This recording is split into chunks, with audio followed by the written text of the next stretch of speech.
Okay, good morning. Good morning, everybody. Good afternoon. Thank you for joining us today. My name is Jennifer Kelleher. I work for IUCN. I am the program lead for governance, equity and rights, and also an advisor on safeguard issues in our grant program in the protected and conserved areas team here in Switzerland. And I'll just briefly introduce my colleague who's with me on the call, Clara. Would you like to say hi?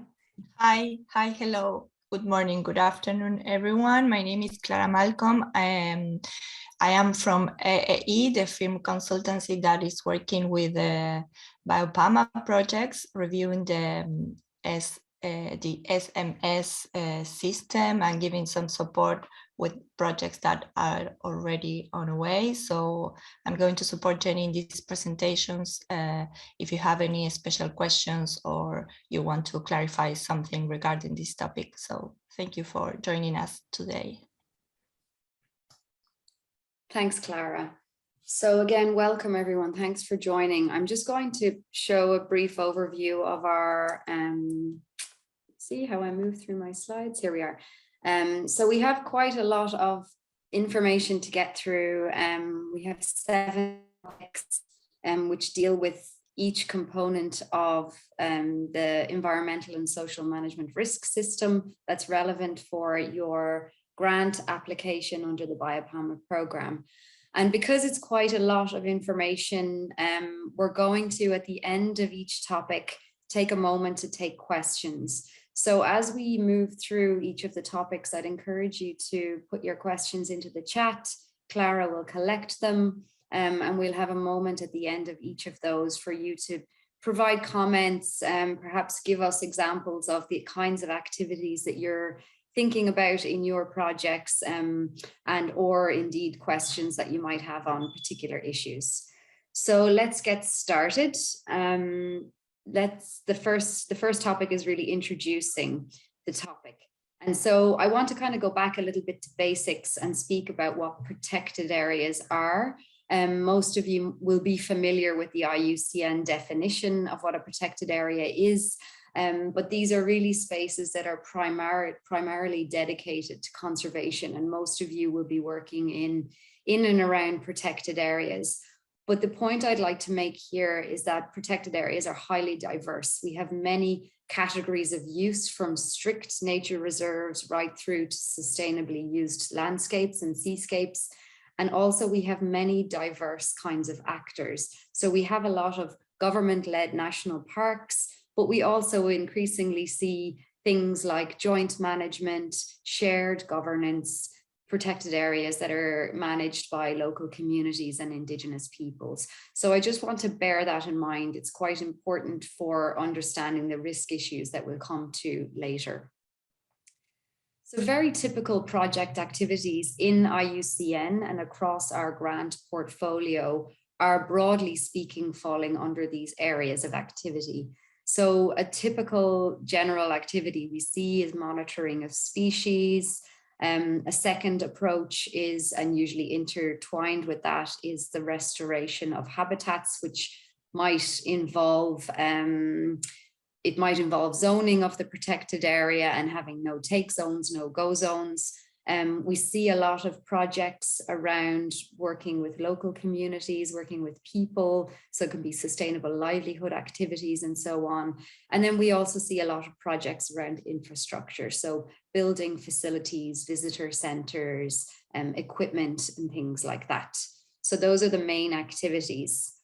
But these kinds of activities in recent years, and this has come under the spotlight at the international level, we've been talking about this for the last 5 years or so, but even longer within the broader context of policy, there's more than 20 years of research is going into this. There are some difficult questions around area-based conservation. We're increasingly discussing the need to embed human rights in nature conservation. We've seen things like rights violations, rights infringements in and around protected areas, things like land dispossession, land grabbing, etc. And we're trying to move towards models of conservation that really truly integrate the local actors, the local communities. And this is why I mentioned at the beginning on this model of protected areas, bearing in mind that they're highly diverse places. So IUCN is really moving towards embracing all of these diverse kinds of conservation areas, bearing in mind also this human rights dimension and the need to keep light on those kinds of issues that might involve rights violations or rights infringements. Now, defining a risk is really when you start to think about your project and the activities that you're preparing, it's any kind of negative social or environmental impact that's triggered by your project. So it's actually the interventions you're planning to make that will trigger those. And as I mentioned, it's divided into two dimensions, let's say. There's the social risks, which is everything to do with people. And then we also see environmental risks, and those would be tied to the activities like construction, restoration work, etc. So these are the two broad avenues that we think about. And we have to bear in mind that these risks, some of them will be very overt and direct risks, but we also have to think about indirect risks. So, for example, building a new road for a visitor center, what impact will that indirectly have on biodiversity? And we want to always take a prevention approach for our activities. So if we, for example, are designing project activities that might have risks built in, we can in fact take a positive and proactive approach and use the opportunity to take a prevention approach. But I'll also bear in mind or raise the issue that the risks aren't linked to anything from the budget or financial risks that you might see, and it's certainly not anything external like political circumstances. These would certainly fall outside the scope of our system. So the ESMS, this acronym that you're going to hear quite a lot over the next hour and a half, stands for Environmental and Social Management Risk System. And this is the systematic approach that IUCN is using to help project writers and project managers identify risks and design project activities around dealing with them. So we use the word mitigation to say that we've identified a risk and we're planning a particular activity that's going to soften the blow of that risk or really minimize impacts around it. But we also want to make sure that we keep an eye on that throughout the life cycle of the project. So in BIOPAMA, this kind of an identification of a risk and related activities will form part of your reporting. So this is something you'll have to monitor and report on over the entire project life cycle. Now, as I mentioned, the activities before, the top risk issues that we see in our portfolio are linked to these 5 areas. And so a top one is around law enforcement and armed patrolling of rangers. A second key area is around new access restrictions to resources. So it's when we create, for example, if we have restoration work in a protected area that's going to restrict access to a particular resource like clean drinking water or fertile grazing lands, this is something that we need to pick up on. A third major risk around activities on the lands of Indigenous peoples. The fourth risk is around building and construction, as I mentioned, and then the fifth is to do with invasive species. So we see a lot of projects that are going to deal with the clearing of invasive species and how we deal with that, and the types of products that we use in the local landscape are important to take care of those in the right way. So this is why you see in your application, and I'm not going to go through them all, but this is why you see those 6 questions in the beginning of your application, because these questions are designed to pick up on those issues at a very early point. So you've been asked in this early concept phase to answer yes or no to these questions. And if you answer yes, this will require us then to do a little bit further investigation around these particular issues. So I just want to give you a very brief background on where all of this comes from. So the ESMS is something that IUCN has been working on for a number of years. The IUCN mission is to conserve biodiversity, but really through the engagement of people. It's a twin effort, so interlinked effort.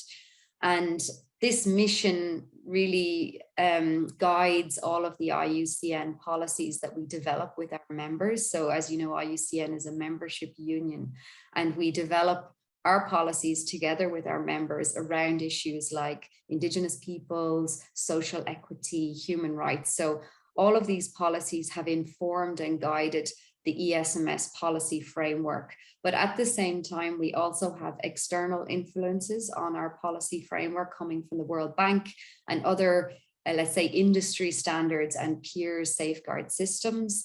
And also on the bottom of the screen, you'll see things like project practice and learning. So there's been a lot of learning and monitoring going on behind the scenes on our projects and picking up on particular types of risk issues that we see and trying to learn from those and improve. We also look at a lot of the documents that and advice that we get from our commissions and the World Commission on Protected Areas and others. And we also look at other global initiatives that are out there. So one in particular is the Conservation Initiative on Human Rights, which has guiding principles around human rights.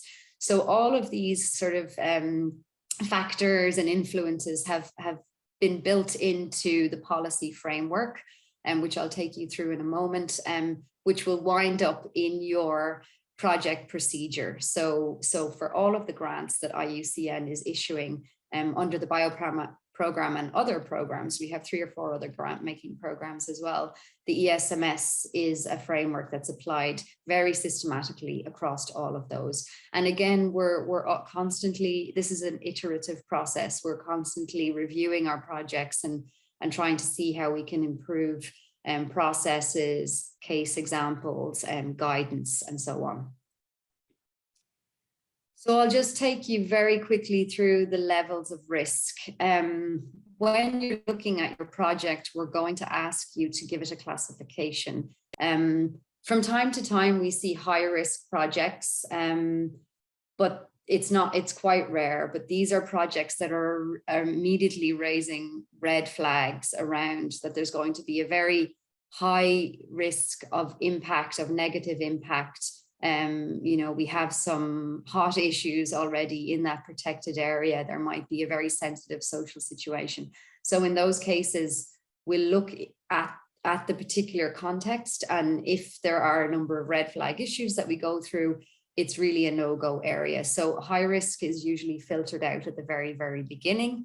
Then conversely, on the other end of the chain, we see a lot of projects that are low risk. So it might be a project that is very limited in scope. It might be a very short time frame, limited amount of field intervention. It might be an assessment project where there's no field work at all. And so when we don't see any negative environmental or social impacts, this is considered to be low risk. But the vast majority of our projects fall into this center category, which is moderate risk. And so these are risks that are going to be identified using our systematic procedures, but they won't be anything that's going to be too sensitive. We can actually easily address them. So as we move through the training today, you'll start to see some of the examples of these. So a lot of these activities we'll be able to deal with them with tried and tested mitigation measures. We'll have reasonable degree of certainty of how we're going to be able to handle it, and everyone involved. So executing entity means you, the grant proposal writers, the grant managers will actually be able to handle the risk. So within the budget and resources that we have as part of the grant. So I expect that a lot of the grants that we see will come in these two categories, and it can change. You know, through it may start off being moderate risk, but if we're able to design it in a way that the impacts are minimized, it will move down into a low risk project. And that's really our aim in the long term. So here's the policy framework around the side, and I'm not going to take you through the principles. We don't have time today, but you can find those on our ESMS homepage with all of the resources. The main areas that I want you to focus on today are these 5, and they're linked to our 5 questions. And so starting to think already if in your project you have activities that might fall under one of these risk areas. So I'll stop there and see if there are any questions on that first part before we delve right in, because now we're going to go into the substance of the 5. So maybe I'll see Clara if we have any questions from the group. Thanks. Clara? Yes, there is only one question. Ilka, I'd like to know if we can share the presentation. Of course, I guess yes, would be a problem. Yes. Thank you. We can do that right after. Okay, so let's move on then to environmental and social risks. So I just want to point out that we have 4 ESMS standards, and these are representing the fact that those particular risk issues are robust enough and require enough guidance that we have an entire standard built around the topic. But preceding the 4 standards, we have a host of environmental and social risks that we can consider. And so these are the 7 that we look at and that you'll be asked to consider. I'm only going to focus on a few for today because we have not a lot of time, and each one of these is an entire topic in and of themselves. But here you see in red the main social risks and in green the main environmental risks. So we look at gender equality, we look at vulnerable groups, we look at human rights issues, community health, safety and security is a large area. We also look at labor and working conditions, and then the environmental issues that generally come up in this category are things around, will the project create pollution? Will there be waste? Is there going to be chemicals use that we can think about? And is the project situated in an area that's particularly prone to climate change? And what if yes, then what are the risks around that, and how can we flag those? And again, even use the project in a way that we can deal with those. So these are the overall 7. Again, I can point you to the resources where you could get more guidance on all of them. I'm just going to focus on a couple of these topics today and see cases from the group on these particular issues. So I'll start with gender. And so gender really is, self-explanatory. We're concerned that projects may be intervening in areas where there might be a risk of exacerbating any gender equality issues. So this will be things like opportunities for women and girls, particularly in the case of women for employment. If we have different kinds of equity benefit sharing schemes, making sure that women are well represented and there's good opportunities there. If we have this, things like community consultation meetings, making sure that women are participating in a way that's very even and equal, and that's considered as part of things like stakeholder meetings. And if there are gender gaps, so if we have a local NGO that's implementing certain activities in the area, and we don't see any women or girls involved in different types of activities, this should really be flagged. And the risks there are that we'll discriminate against women. We don't want to continue to bring in discriminatory actions. We don't want to aggravate any existing conditions that might already exist. And we have actually seen cases, very limited cases of violence where, we've learned about that through our project partners. And it's really important to understand what those issues are, so that the project doesn't exacerbate anything like that.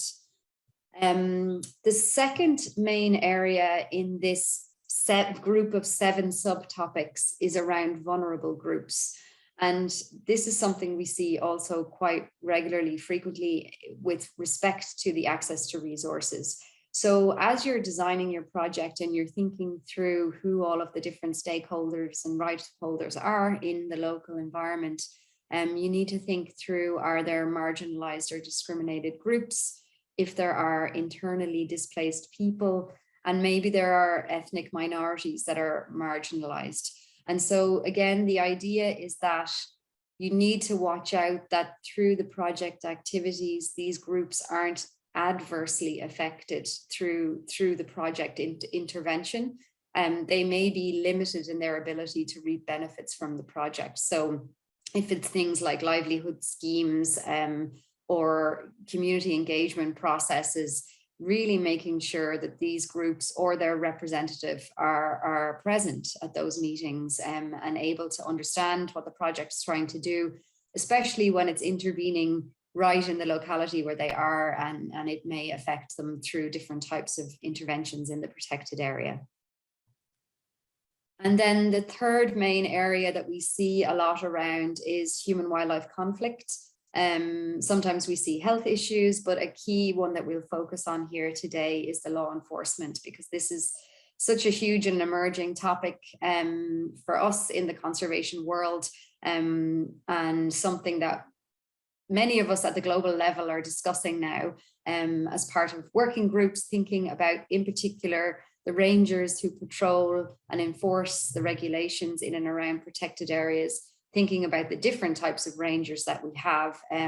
So in some cases, we have armed rangers that are really implementing high-level patrolling. But on the other end of the spectrum, we have community rangers who may be working in a very interactive way with communities to enforce regulations in a more localized way. And so thinking through that whole area of work, what kinds of risks are involved to communities if we have armed rangers, but equally conversely, if we have community rangers who are working in areas that are particularly volatile in terms of human-wildlife conflict or other types of local conflict, that making sure that those rangers are also protected and that their rights are protected. So there's sort of two sides of the coin there.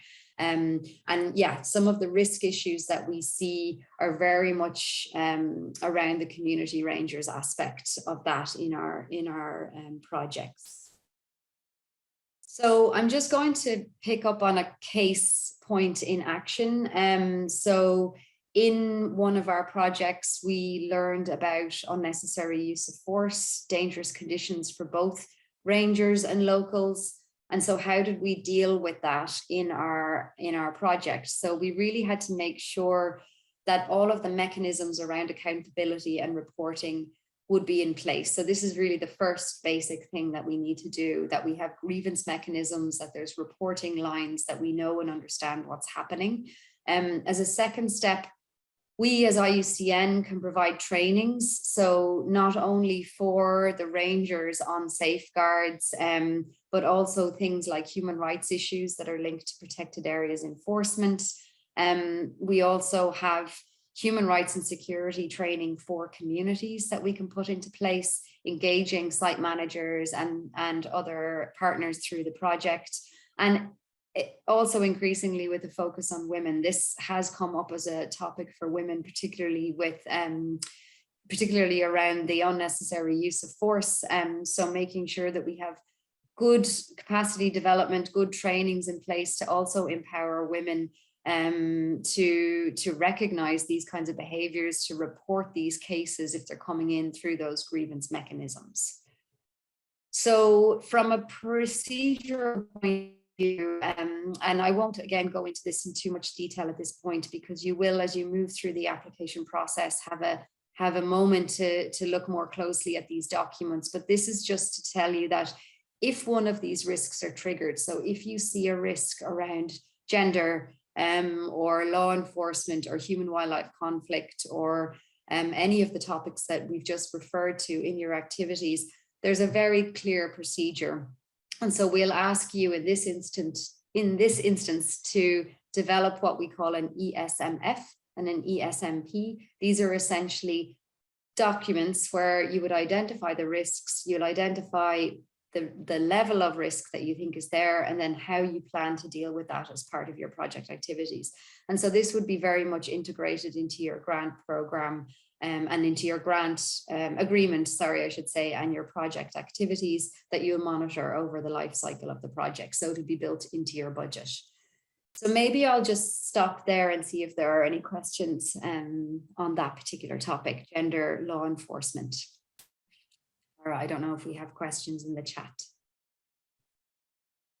Yes, we have 2 questions, but maybe they are not specifically related with these topics. I don't know, Jenny, if we want to take those now or later, but there are only 2, so. We can, yeah, I can take them, I think. Okay, perfect. So the first one is asking about if it's necessary to mention low risk or only moderate ones. So this is when you're, no, it's a great question. Thank you. This is when you use your judgment a little bit. And we do have in our guidance documents, you know, the guidance on distinguishing when it's a medium risk and when it's a low risk. If you have a concern, so let's say you've gone through your 6 questions and you have identified yes for one of those, then you need to really look into the nature of the activity and the nature of the risk. And at this point, you will be asked to provide a justification for why you would consider it to be low risk. It's a self-assessment process using the guidance. But however, if you do flag it at the very beginning and you do have those activities, you will be asked to elaborate on those. And that's where IUCN, together with the BIOPAMA regional coordinator, will work with you to consider what they are. But we do have guidance on that. I know that sounds quite vague, but I guess what I'm trying to say is that there's a procedural step where we would look more closely into the activities that you're planning and make that call with you. And I can share the guidance document on how to ascertain the risk. Perfect. Thanks, Jenny. The second one is about conflict area, and if we already have a conservation projects related with that, and how to deal with that situation. Yes, so it's if we have a conflict area, this would really be considered to be a high risk project, which means that we likely wouldn't fund. However, on the other hand, it's perhaps a good opportunity to make an intervention that might have a positive impact.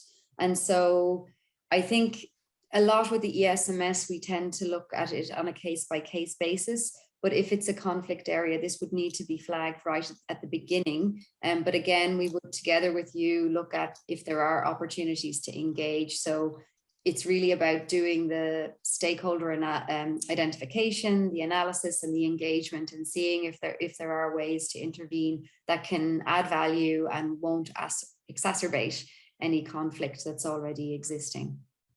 Okay, and then we have 2 more questions. I think they are really easy to answer. The first one, how can we access to safeguard tools? Everything is on the web page, I guess. And yes, maybe is it possible to share the links with the presentation, with this presentation? And the second one is about trainings on safeguard, if it is paid by IUCN or is it need to be budgeted in the project or in the proposals? Yes, thank you. So for the first one, yes, everything's online, and you know, those 6 questions that I mentioned at the beginning, each of them are linked to very particular tools, and I can share those.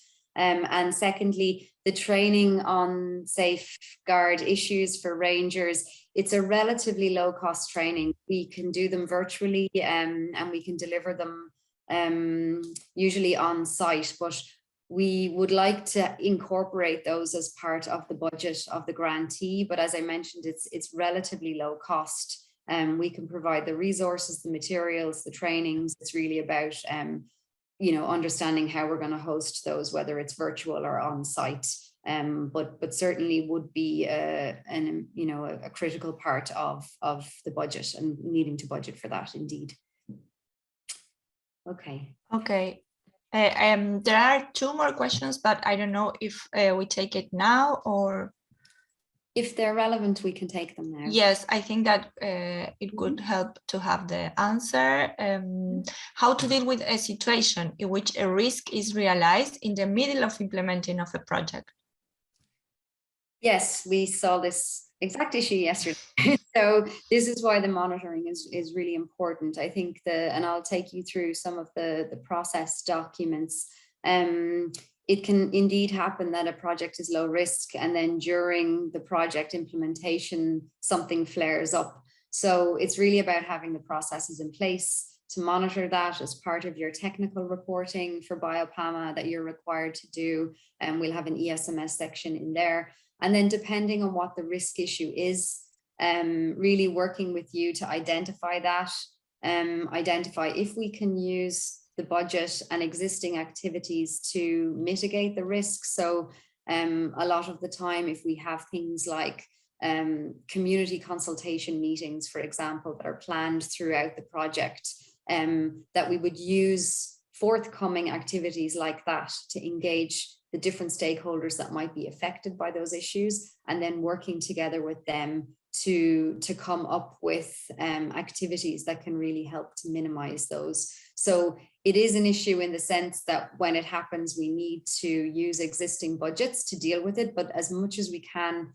we plan to integrate that into existing project activities. And again, IUCN is there to provide tools and guidance on that at each step of the way. So I hope that helps. Okay, and the last one is related with existing legacy issues, because we mentioned that the system deals with the created new situations regarding with law enforcement, but how can we deal when these existing legacy issues are already ongoing? Yes, and for IUCN, again, it's really bringing back to the point that we don't want the projects activities that we're planning to exacerbate anything latent that's there, legacy land issues being one. And this really underlines the importance of having a very good stakeholder identification, which includes rights holders at the very beginning of the project. So identifying all of the different groups that are in and around your protected area. If some of those are leaseholders or land rights holders or have contentious issues, we need to know about those, and we need to flag that at the very beginning of the project. And so we need to be engaging in those groups so that we clearly understand what the legal relationships are, and if there are, for example, outstanding contentious land issues, we need to know about them. So this is something that you would definitely need to flag at the very beginning of the project. We can't, in our project, deal with those land issues. It's not the mandate of IUCN to intervene in that way. But what we should be responsible for is understanding that if we do have activities in a project where there are contentious land issues, then it's our job to really understand what the situation is. So again, knowing your rights holders, knowing your stakeholders, having a very clear understanding of what any contentious issues are should be known at the very, very beginning. And in that case, we may not run the project, or we may have to completely adjust the activities in a way to deal with that. And in some cases, perhaps we can even proactively have a positive impact on those issues. But again, it's all about making sure that this is flagged at the very beginning, and looking into the particular legal arrangements that are there on site, being very clear about what those are, and then only moving forward when there's clarity on that. Thanks. Okay, I think that's all for the moment. So okay, thank you. We can continue. Great. Okay. Thanks for the questions. And so the next topic, so I'm moving now to one of the first of the 4 standards. So as I mentioned, those first 7 are sort of brought together under the basket of environmental and social risks, general environmental and social risks. But these 4 standards that we have have been developed because they are considered to be topics that have sufficient gravity, let's say, for the protected area context for them to require very clear guidance on. So each of these have a standard attached, the access restriction standard being one. This standard is actually called access restrictions and involuntary resettlement. But I've taken that out because in our grant programs, IUCN does not fund anything that requires resettlement of local communities or Indigenous peoples, we just don't fund those activities. So I've flagged it in red. We really only trigger that risk issue if we have very large projects that are in place in a landscape where that's happening through some other intervention, and we need to deal with it. But as I said, in these grants programs that we have, BIOPAMA grants programs and others, we don't fund anything that would do that.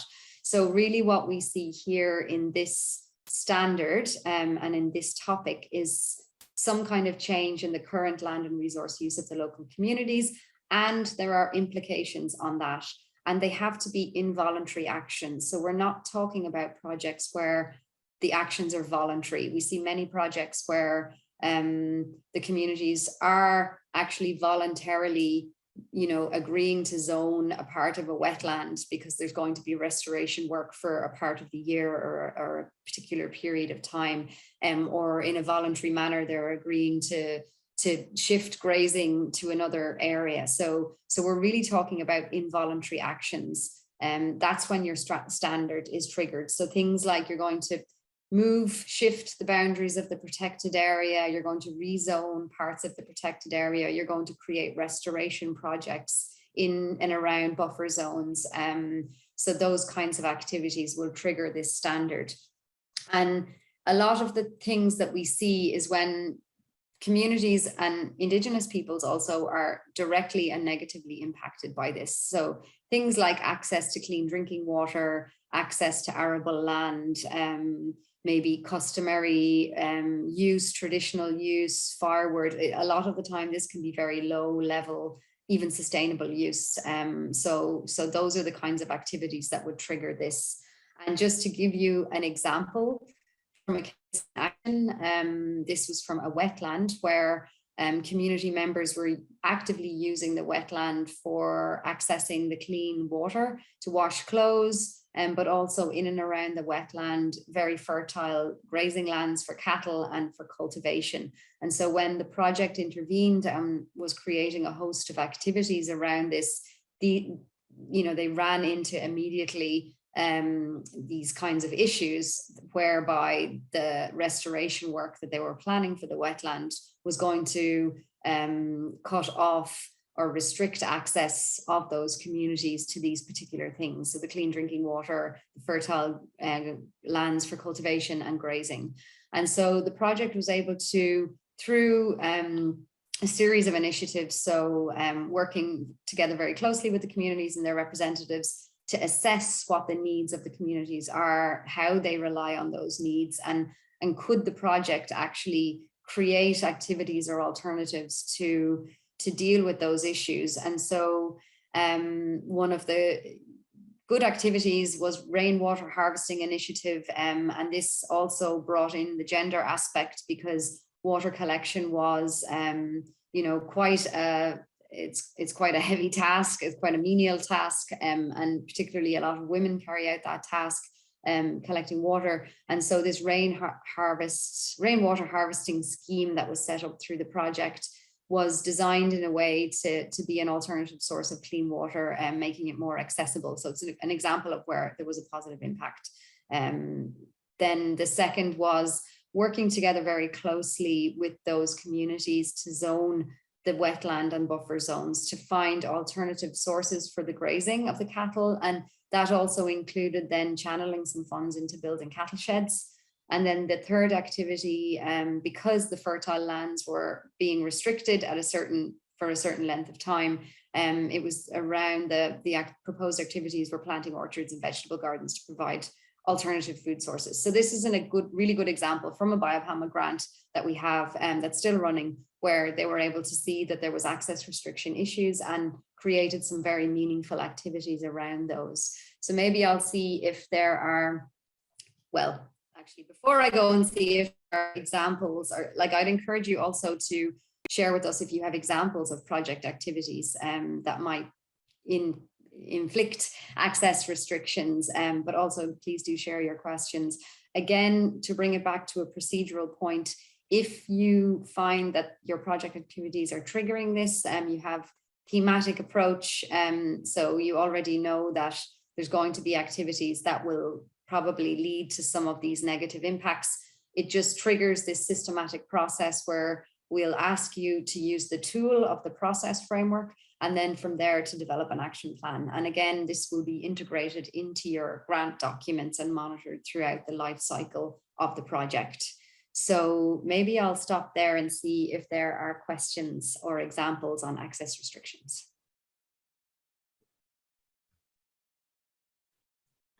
I have 2 questions. I'm not sure if they are specific related with that, but we can take them. go for them. Okay, the first one is about the animal needs and human rights and how to face this situation, specifically in case of fruits or others. Can you repeat the question? Yes, I'm going to read it. How to answer animals' needs facing human rights of resources used, particularly case of fruits and others. So it's ensuring, I think, if I understand right, is it how do we ensure that we have enough natural resources for both wildlife, animals and humans, I guess. Yeah, I mean, look, every context is very different. And I think that there's no one answer to how to do that. I think what's always going to be required is a process and an assessment. So in, no 2 local contexts are going to be the same, but you can apply some kind of general process to all contexts to understand what those are. So that would probably entail needing to understand what the natural resources are, needing to understand what species you have there, how the species rely on that, the vulnerability, that the fragility of the habitats and so on, and particularly looking into if species are endangered and so on. So understanding that, and then secondly, and in parallel, understanding the people that are there and how they depend on those resources and what their needs are, and really making that assessment, and are there alternatives?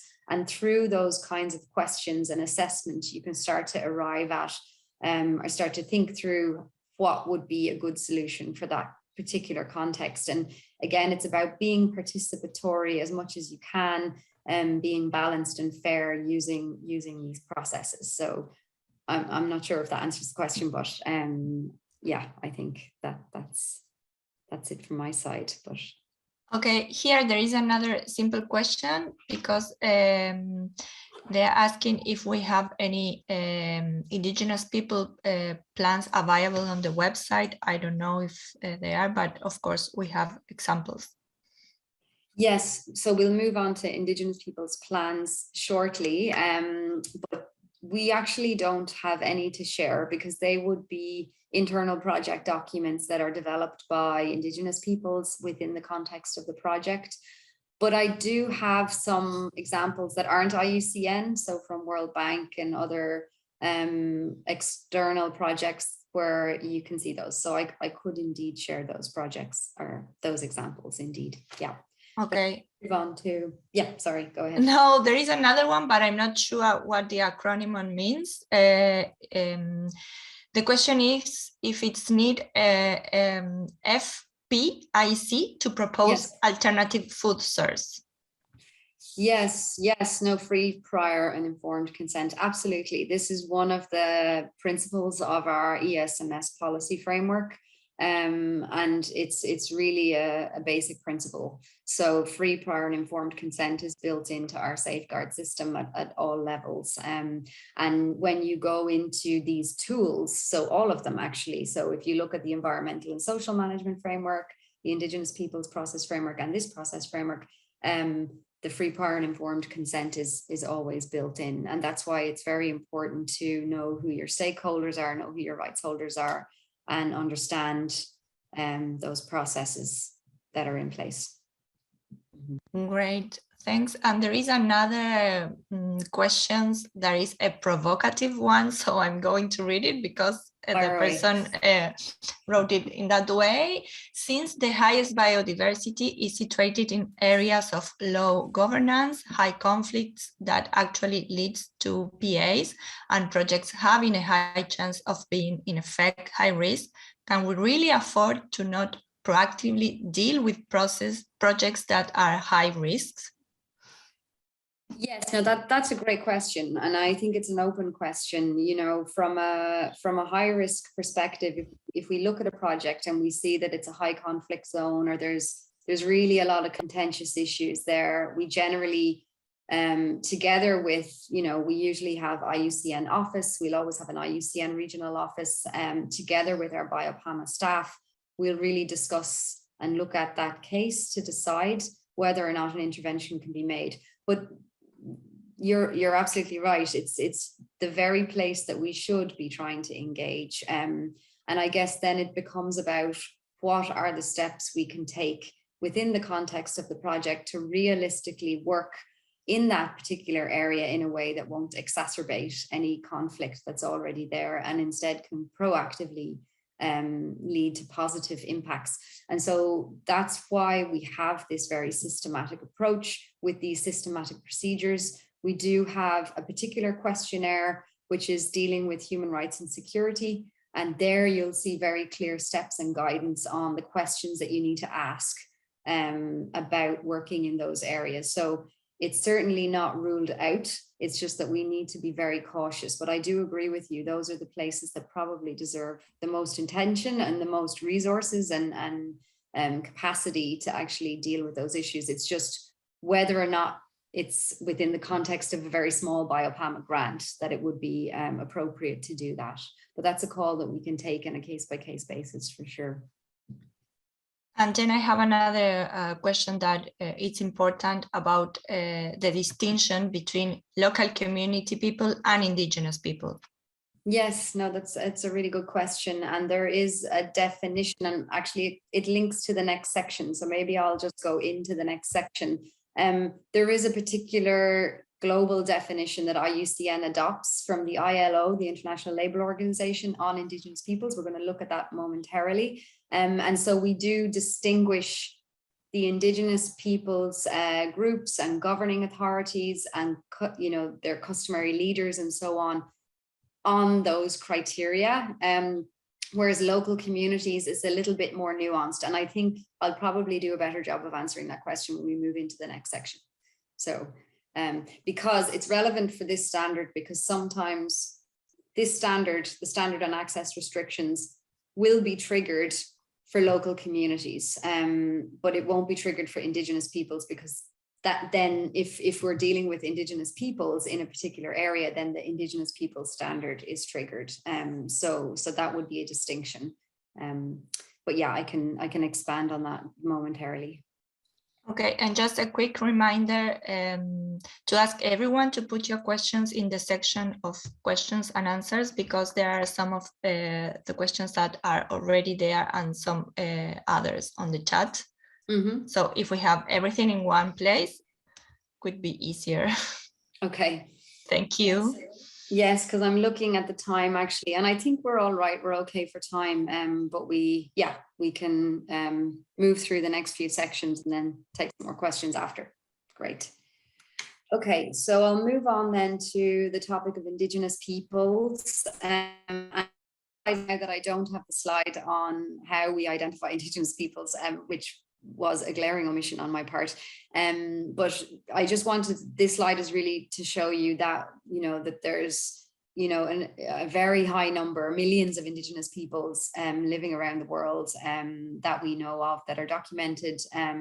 And again, found in highly biodiverse places, living in and around protected areas, and have been living in and around protected areas for millennia, you know, protected areas being a more recent phenomenon in the last 150 years. And so this is really just to point out that there's a large global reach of Indigenous peoples across all of the regions. And we're working in IUCN with our Indigenous peoples organizations membership.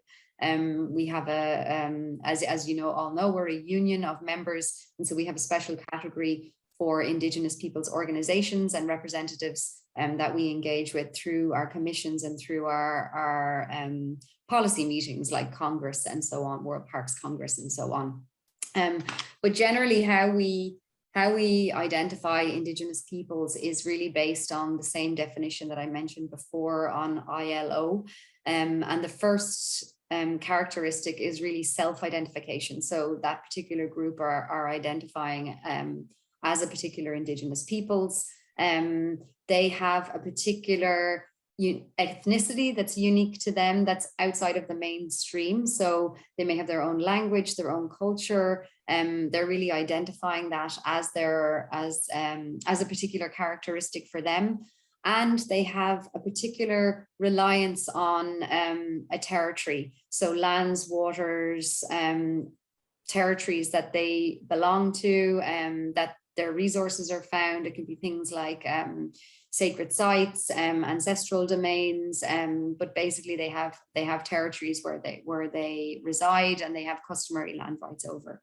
And so these are the particular characteristics that we distinguish in IUCN. So having that self-determination and self-identification, they have a particular ethnicity, ethnic identity, whether that's language or culture, and there's also this customary rights over lands and territories and waters, where they identify, and within that there are natural resources that they rely on through, and that can also be through other kinds of values like spiritual values, cultural values, with the reliance on that particular territory that's very much tied to that identity, and that's how they're distinguished from local communities. And so we see a lot of projects where, any project that we have, regardless of whether or not the impacts are going to be positive or negative, if you're going to be engaging with a group of Indigenous peoples, or the project is taking place in their territories or lands, this immediately triggers the Indigenous peoples standard. And as I mentioned, the right to self-determination is a framework right, and that basically means that it's an umbrella right from which a lot of other rights flow. So if they're identifying and they have a self-determination around their identity, from that we'll be able to discern or ascertain other kinds of rights that flow from that. And it's really about, from the perspective of those Indigenous peoples in the project, really understanding their specific rights, their needs, and the conditions in which they are. And it's really important to respect the social and cultural identity, the traditions, and the governance institutions that are in place. So projects will really need to fully engage with those customary institutions, understand what the reliance and needs are of those groups. And as I mentioned, even if the project is seemingly conducting positive impacts, there always needs to be an engagement, and this standard will always be triggered. So some of the things we've seen is some of the mitigation measures that we've seen in place. So social analysis, but this is something that's done always in consultation or in participation with the Indigenous peoples groups to assess, what the project is planning to do.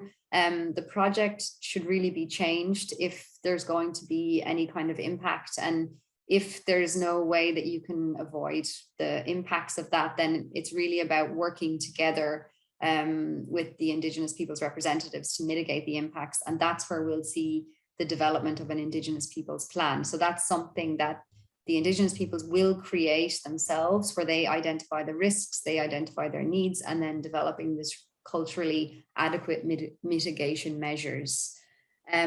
But from their perspective, and this is what we've learned from working with our partners, our Indigenous peoples partners, is that from their perspective, there are certain, generally the needs that they have, or what their perspective is saying is that they would, wish for control and autonomy over their Indigenous lands. So in terms of making decisions about activities that are happening in their lands that will directly affect them, it's really important to respect the control and autonomy and governance that they have over those lands and territories. Again, recognition and respect for the identity of the Indigenous peoples groups. Very often the conservation practices that they have in place are very respectful of the environment and really tied to long-term conservation outcomes. The objectives are geared towards conserving the natural resources in the long term. there's a very strong participation from Indigenous peoples at local levels, but right up to national. So that's really about engaging at multiple levels. So this kind of goes beyond the scope of the project, but this is something from that perspective where it's really important to create partnerships and participate in decision-making at all levels. And I also want to flag ICCAs. So this is a category or a type of protected area. I mentioned back at the very beginning, the IUCN definition of protected areas, and this particular ICCAs, so Indigenous peoples and community conserved areas, sometimes referred to as territories or life. These are voluntary protected areas where the people have at the site they have come together under their governance authority. They're making decisions together. They are connected to a particular territory or natural resources, and they're making decisions in a way that leads to long-term conservation. And these are voluntary measures, voluntary decisions that they take. In those cases, and if they so wish, they can be recognized as an Indigenous or as an ICCA. And this is actually a global definition, a global category. They can be reported as a protected area at the global level. And so this is a really good way of recognizing those activities. So this is also an avenue within the work that we do. This is a video. I'm going to skip over it, but I'll share it with our resources that we send at the end. It's quite important to listen to this video. This is Victoria Towley-Corpus, who was the UN Special Rapporteur on Indigenous peoples. And in this video, she speaks specifically to the risk issues that face Indigenous peoples in area-based conservation. Because of time, I won't play it now, but I think it's something for you to all watch if you have a moment, and we'll share it as part of the resources afterwards. But again, I just want to point out that this has a clear framework. So if you trigger the standard, it brings you down this path of needing to create a process framework and needing to create the Indigenous Peoples Plan. So those are the very particular tools that you need to think about during this project preparation phase. And I'll just mention one project that I know of that was bringing in restoration work in a protected area. It was actually a national park, and the idea was to create restoration zones within the national park and expanding those in and around the national park, which directly affected Indigenous peoples groups. So they were risking a loss of access to land, to their livelihoods, but also to the cultural identity. It's really important because, in some cases, mitigation measures are considered to be financial benefits. So if someone loses an access to a particular resource because of, and it directly affects their livelihood, this can perhaps be mitigated through alternative livelihoods. But with Indigenous peoples, this is not, very often is not an adequate solution, because we're talking about cultural identity. And so, for example, the need to be able to access an ancestral domain or sacred sites is really important and can't be compensated for in a financial way. So in this project, we had these risk issues triggered, but the mitigation measures that were decided on were to really engage with that customary governance authority that I mentioned before. So before any activities take place, you're bringing in that free, prior and informed consent process. You're using the process to describe what's planned. They, in fact, then came on board to the project, and even, in their territory were leading on the management and monitoring, and it was really incorporated as part of their cultural practices. So it was a very good example in the sense that the objectives of the Protected Area National Park were able to be fully aligned with the Indigenous Peoples Group at site level. So maybe I'll see there if there are questions or examples on that. There is one question. It's not related with Indigenous peoples, but I think it's related with biodiversity topic, which we are going to review in a while, but maybe it helps to understand when we need a mitigation plan, for example, because the question is what happens when we have a project that is specifically focused on relevant species data collection, for example, that could maybe affect some changes in a protected area. And in that case, do we need or not a mitigation plan? So maybe we can clarify about the actions that are already part of the projects that need or not a specific plan. Yes, no, we can. I'm going to come back to this question at the end, because I have a sort of project cycle slide where I can exactly speak to that question. At the moment of describing the project activities, this is where we will do the review. IUCN, together with Clara's organization, AAE, will be reviewing your projects and your proposals. And if we see, activities like that would trigger, that could trigger risk issues, that's where we would advise then the implementation of those tools. So we would incorporate them right at the beginning. If you bear with me, we can revisit this question when we come to that project procedure slide a little bit later.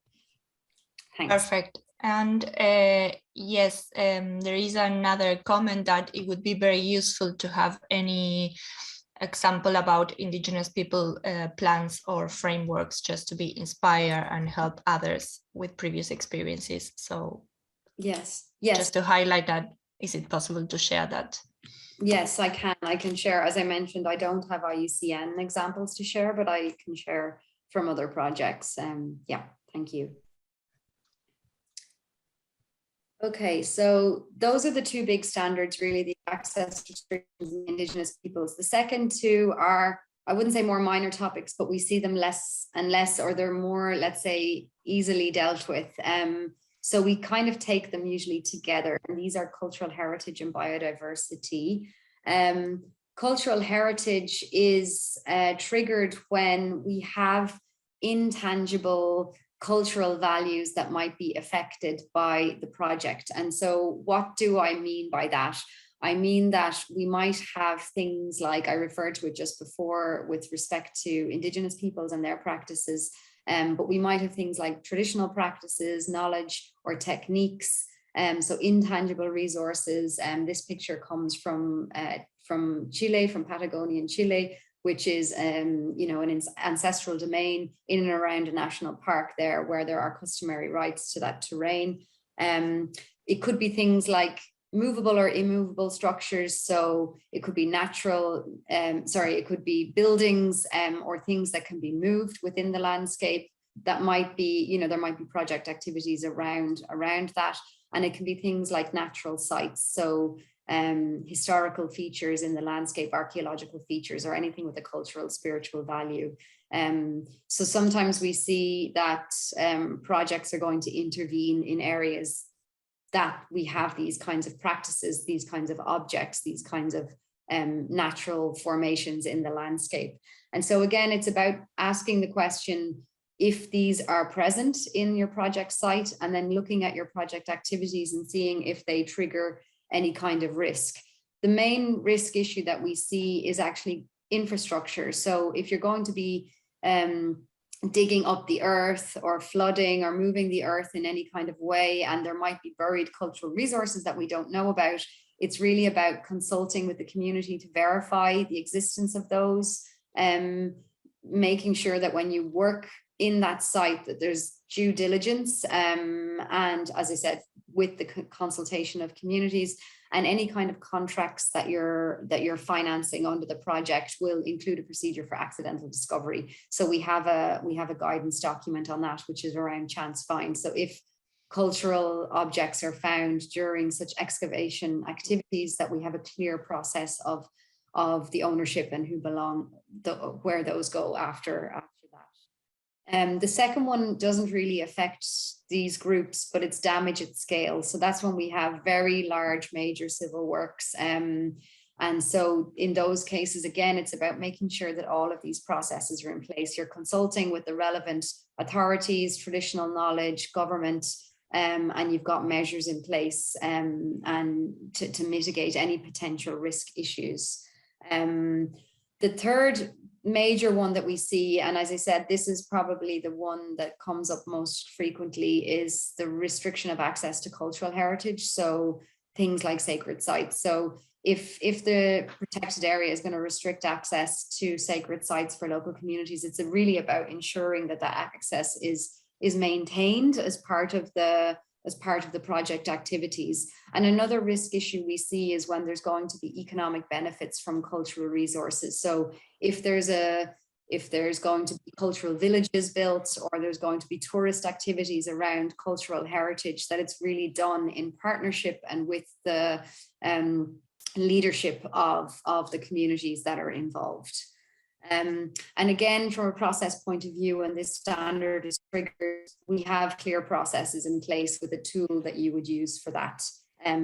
One of the cases, again, just to bring this back to a case in action, where we did have a project that triggered this risk, the mitigation measures that they came up with was they conducted these assessments to identify the risks, and these assessments were done in partnership with the affected communities. So we call them governance assessments because you're really working directly with the decision makers and working in a way that will engage them and understand what the issues at play are. You're working with the affected communities to develop arrangements for their continued access rights. So in this particular case, it was about ensuring access to the sacred sites, the cultural sites for those particular communities through the management plan.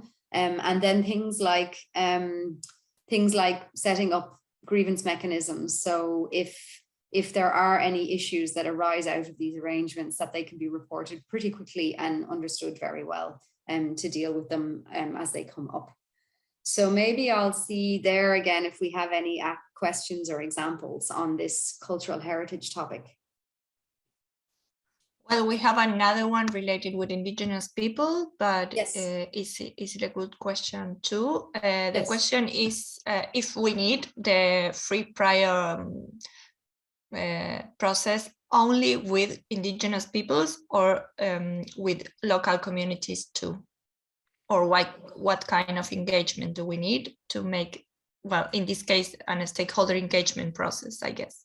Yes, you're always trying to ascertain who, first of all, who you're dealing with and what their reliance on the natural resources are. So that's like a first step. Free, prior and informed consent is always required with Indigenous peoples groups, and with the communities. Again, it requires a contextual analysis. If there are existing rights, so customary rights, traditional access rights, we need to know and understand what they are. Because if we're implementing new access restrictions, we really would need to implement free, prior and informed consent as well, especially where the activities are not voluntary. So, but if you conduct a good stakeholder identification at the beginning, or you know who your different rights holders and stakeholders are and what their particular needs are, then you can move out from there. But generally speaking, yes, free, prior and informed consent would be needed with any kind of access restrictions that are involuntary. Mm-hmm. Okay, there is no question related with cultural heritage, so okay, we can continue. Thank you. Yes, I think we're right on time.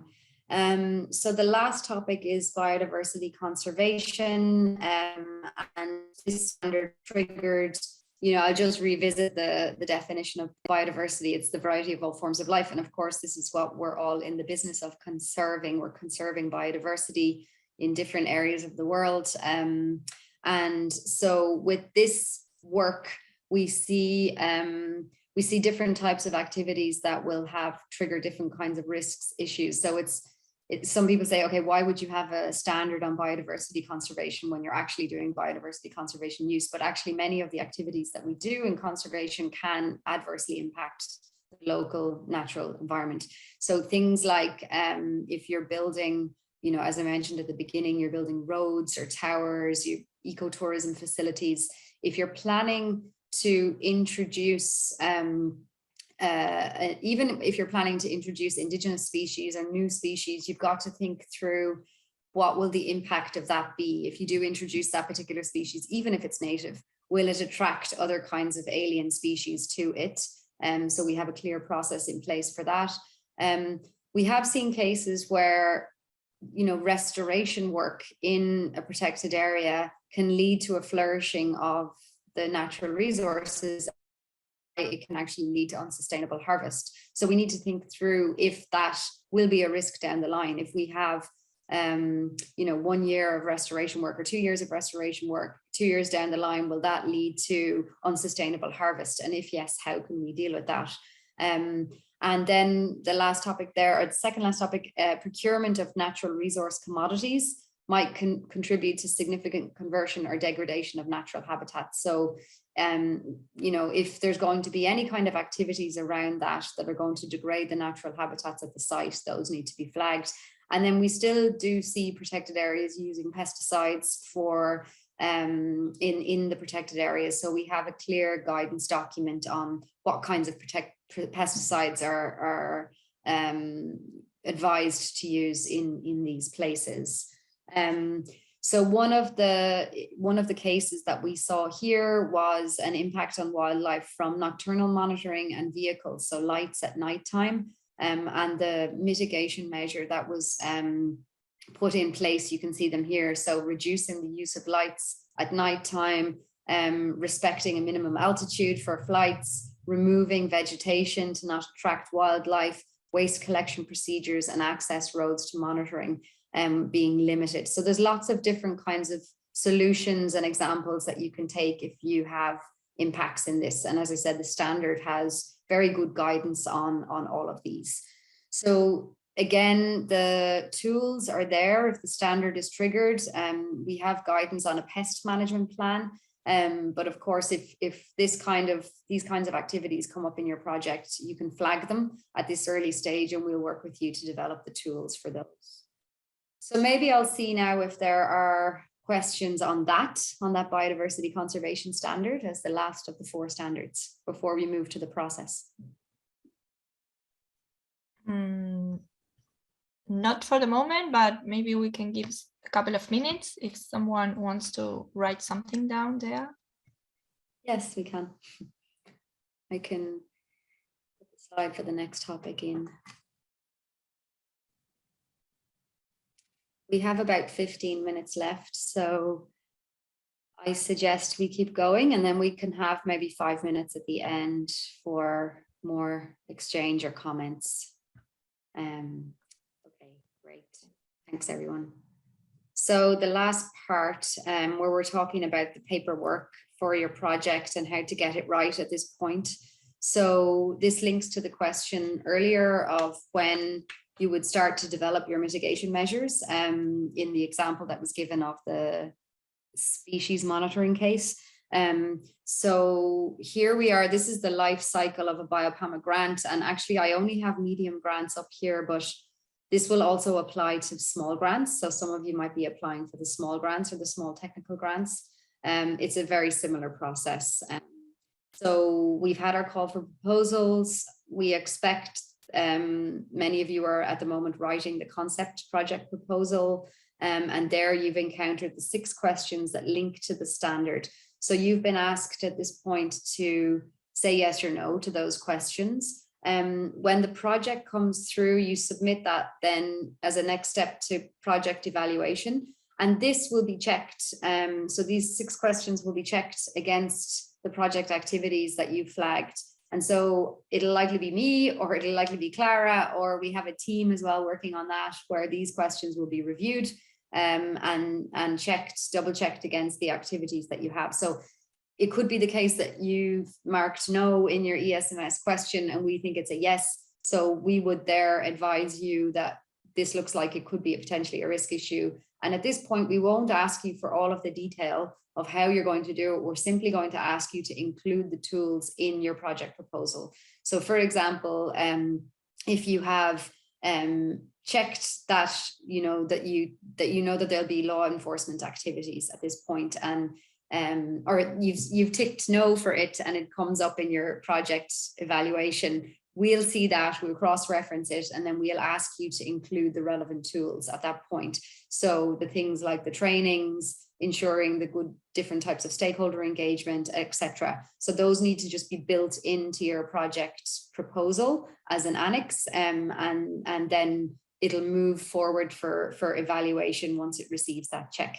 So, and then, as I said, if your grant then at that point is selected and we've identified the risk issues, we've identified the tools that you need, these are then form part and parcel of your grant agreement, and then will form part of your project activities and will be implemented in the long term. So the monitoring is your responsibility, but our team will supervise that, and then we'll also evaluate it regularly throughout the cycle, alongside the financial reporting as well. So you're asked to report technically and you're asked to report financially. So the ESMS procedures are built in. But as we said, the reason we want to check this up front in a very sort of simplified way and flag the tools is that we can then prevent you having to do a whole lot of risk assessment work at the very beginning, and rather move it into the implementation phase, where we can think about, you know, really developing activities that can have a more of a positive and proactive influence in the protected area. And these are all of the standards. There's a lot of, or these are all of the documents. I'll share this link with you. There's quite a lot of different documents. There's a manual, which is this sort of like large guidebook that we have with everything in it that I've been talking about. So all of the standards, all of the different processes, and the guidance notes and templates in there as well. And then on the other hand, we have the 4 standards themselves. So for the topics that we've gone through, with the relevant guidance for each of those. So those 2 big documents and their related sub-folders and annexes are all on our union portal. So you can find those there. This is what the questionnaire looks like. So you really go through it very systematically when we're doing that proposal review stage. We're looking at, you know, are there activities that will trigger the standard? Does the project concept already have some measures in there? Is there a gap that you guys haven't put in there that we need to assess in more of a way? So we're really going to look into all of those issues. We'll look at the 4 standards, we look at the risks. And one of the big things, and I'm just going to speak about it now, is this process of stakeholder engagement. And the reason I flag this is because this is a really great way to actually, at the very outset of your project, you know, start your project off on the right foot and start to already, you know, understand all of these issues right away. So if stakeholder identification, analysis, and engagement is part of your project, it's a really huge positive plus. And a stakeholder identification looks like this. It's a desktop activity. It's when you identify on the left column all of the different groups that might be involved in and around your project. Some of them you might already know, like you might know of the local NGO partners, you might know of farmers groups, you might know of local government or the PA management that you work closely with. But you may then want to go one step further and think about the gender issue. If you can identify Indigenous peoples groups, Indigenous women, there are other stakeholders, rights holders in the area that might be affected by your project. And so we really encourage you to think about at least identifying who those stakeholders are, and then doing an analysis. So this is what an analysis looks like. You really identify the interests and needs of those groups. You think about if they're going to be impacted by the project, whether that's going to be negative or positive. And you're also going to start to think about how you might engage them. So for example, you might be planning some community engagement activities. It's very typical activity in our grants. So it would really be about identifying the representatives of those groups and bringing them into these project meetings. And just, even if it's a process of consultation and sharing, it's really important to engage these groups. And then it may even lead to engagement in the actual project itself. So as we said, if you find or discover negative activities, negative impacts on those groups, and through those processes of engagement, you may be able to, together with those affected groups, be able to identify appropriate measures to mitigate risks for them. And generally, there's a level of engagement with different stakeholders, and this slide is depicting the level of engagement or the intensity of engagement that you would have. So there was a question earlier about local communities and Indigenous peoples. So this is why it's quite important to do that stakeholder identification and analysis, because you're understanding, particularly within the local communities sphere, who they are. So So you'll have all stakeholders in and around project site, and it's simply not possible, nor is it desirable to bring all of those stakeholders into your project. It's just not feasible, particularly with small projects. So in that case, it's all about having information about the project, having a good web page, even having a sign at the protected area of what the intervention is, how long the project will be running for. So informing all stakeholders is an important step. Then moving up through your stakeholder identification, you've started to see stakeholders who might potentially be affected. And this is where you want to start consulting those to verify and assess what the impact of those groups are. Then moving up again, you've seen that some of these groups will be negatively affected. So they are really invited to participate in developing mitigation measures. And again, this was through the process framework of the different, the access restriction standard and the Indigenous people standard. We have a process for that. So how they can actually come on board from, you know, the ground floor of the project to participate in what those are. And then anytime we have Indigenous peoples, as I said earlier, FPIC, free prior informed consent, is immediately triggered. So you always have to use that. So it's a little bit of work to do. This step that you see here is an important step, because from you do identification and basic analysis, which can be a desktop activity, you can then move into what you're going to do and how, to what extent you're going to involve those groups in your project. So there's quite a lot of information there. I'm not going to go through it all. It's really to say that it's good project practice to be very transparent and inclusive, you know, particularly from the ground floor of a project, you know. So basic principle is to inform all stakeholders where we can or where we should, starting to consult, and then encouraging full participation where we have those that are negatively affected, local communities that are negatively affected, and Indigenous peoples. And we do have a stakeholder engagement plan guidance on the website as well that will show you step by step how to do that.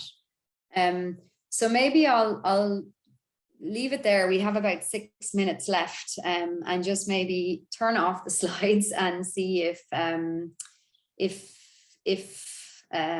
colleagues would like to ask questions on any of that. As I mentioned, we will share the resources, the videos, the tools, everything in a package after this.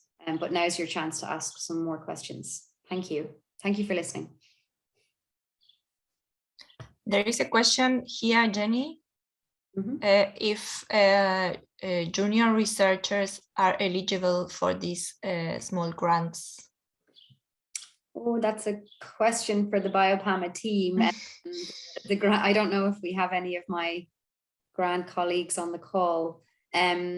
But what you could do is you can email me that, and I will direct that to someone who can answer you, because that's actually about eligibility of grant proposal writers, and not my forte, but I can certainly direct that on. I know that there are specific rules about who can apply for the grants. The eligibility is available on the website. I'll put the link into the Q&A box. Super, thank you, Rashir.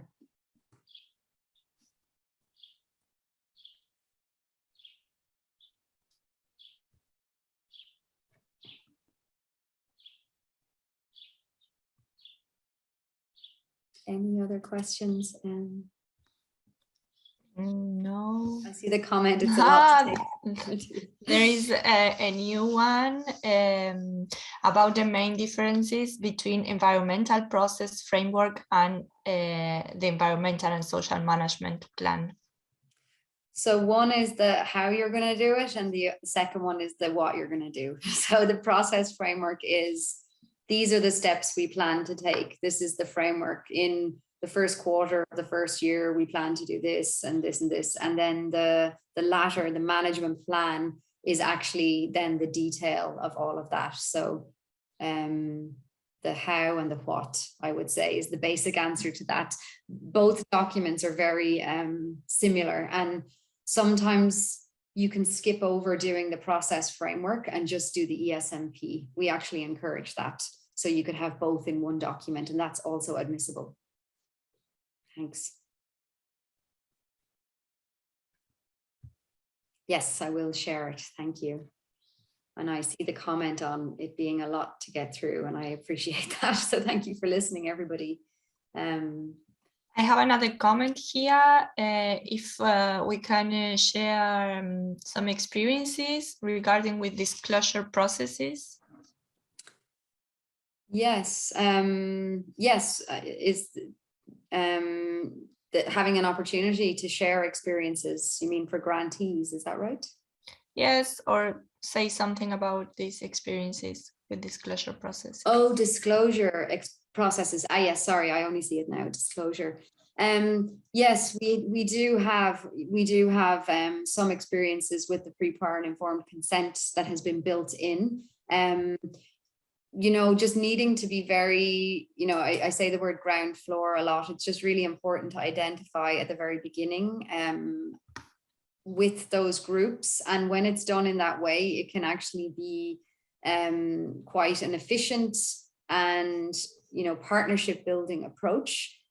So we have cases where it's happened in that way, that we've built free, prior and informed consent. But actually I see it's the word disclosure. So maybe that's something different. I was actually speaking to FPIC. Maybe you need to clarify what you mean by disclosure, actually. I was starting to answer on the topic of free, prior and informed consent.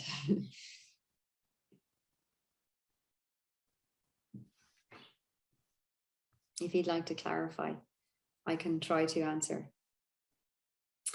Disclosure to the wider stakeholders, you mean?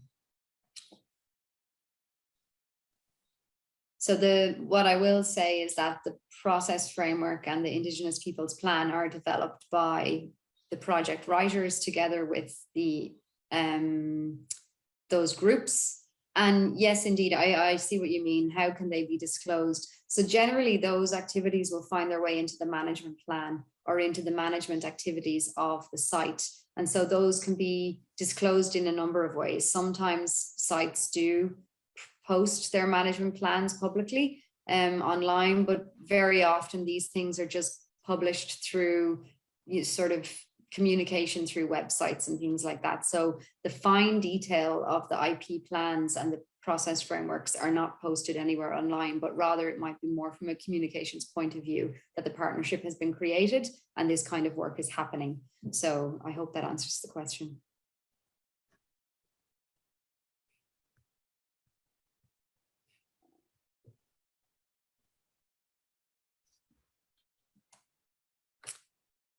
Okay, I think thanks everyone for the questions and thank you for joining us. And we do look forward to seeing your project proposals as they come in.